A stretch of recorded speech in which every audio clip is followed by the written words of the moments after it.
ଜଣେ କନକ ଟିଭିରେ ଅନ୍ଧଟିଏ ହାରମୋନିୟମ ଧରିକିରି ଯାଜପୁର ଜିଲ୍ଲାପାଳ ଅଫିସରେ ବସିକି ଧାରଣାରେ ବସିଥିଲା, ଗୀତ ଗାଉଥିଲା। ଗୀତ ଗାଇ ଗାଇ ତାର ଦାବି ପୂରଣ କରିବା ପାଇଁ ଦାବି କରୁଥିଲା, ମୋତେ 24 ବର୍ଷରେ ବଡ଼ କଷ୍ଟରେ ଗତ ସରକାର ଜାଗାଟିଏ ଦେଇଥିଲେ କିନ୍ତୁ ଘରଟିଏ ଦେଲେ ନାହିଁ। ମୋହନ ସରକାର ଆସିଲା ପରେ ଘର ଦେବେ ବୋଲି କହିଥିଲେ, ଘରଟିଏ ଦେଲେ ନାହିଁ। ଯେତେବେଳେ ଗୀତ ସେ ଗାଇ ଦେଇଛି ଏବଂ ଓଲଟା ପାଲଟା କନକ ଟିଭିରେ ଯେତେବେଳେ ମୁଁ ଦେଖିଦେଲି, ସତେ ତ ମୁଁ ତ ଘର ଦେବି କହିଥିଲି, ଘର ଦେଇନାହିଁ। ସେ ଧାରଣାରେ ବସିଛି, ଜଣେ ଅନ୍ଧ ଲୋକଟିଏ। ତା ଭଉଣୀଟିଏ ବି ଅଛି, ତା ଭଉଣୀର 2ଟି ଗୋଡ଼ ନାହିଁ। ତାର ଭଉଣୀର 2ଟି ଗୋଡ଼ ନାହିଁ, ଭାଇ ଭଉଣୀ ଅନ୍ଧ, ଜଣେ ତା ଭାଇ ଆଉ ଭଉଣୀ ହେଉଛି 2ଟି ଗୋଡ଼ ନାହିଁ। ଘର ନାହିଁ, ଛପର ମାଟି ଘର, ଉପରକୁ ଅନେଇଲେ ଆକାଶ ଦେଖାଯାଉଛି, ତାରା ଦେଖାଯାଆନ୍ତି ଯେମିତି କହନ୍ତି। ମୁଁ ସଙ୍ଗେ ସଙ୍ଗେ ସେଇଠୁ ଫୋନ୍ କରିକି ଅର୍ଡ଼ର ଦେଲି, ଆସନ୍ତାକାଲି ତାକୁ ୱାର୍କ ଅର୍ଡ଼ର ଦିଆଯାଉ।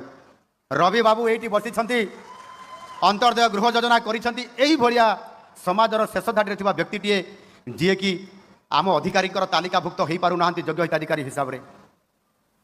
ତାଙ୍କୁ ଘର ଦେବା ପାଇଁ 7,500 କୋଟି ଟଙ୍କା 5 ବର୍ଷରେ ଖର୍ଚ୍ଚ କରିବେ ରବିବାବୁ, ଏବଂ 5 ଲକ୍ଷ ଏଇଭଳିଆ ଲୋକଙ୍କୁ ସେ ଘର ଦେବେ।